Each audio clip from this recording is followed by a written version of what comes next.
ចស្ងាត់យ៉ាងនេះពីលពើមិនឃើញតបសារបងមានរឿងអ្វីមែនទេអូននៅឆ្ងាយបារម្ភជីវ៉ា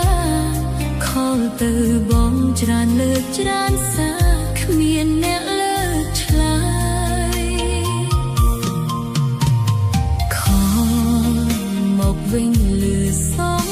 លេងស្រីសំដីមិនសូវពីរោះសំលុតត្រានត្រៃ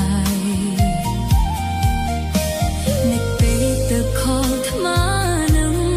តែភ្លេចឈឹងយើងបាយគ្នាហើយគ្មានសិទ្ធទេសួរបងឲ្យឆ្លើយ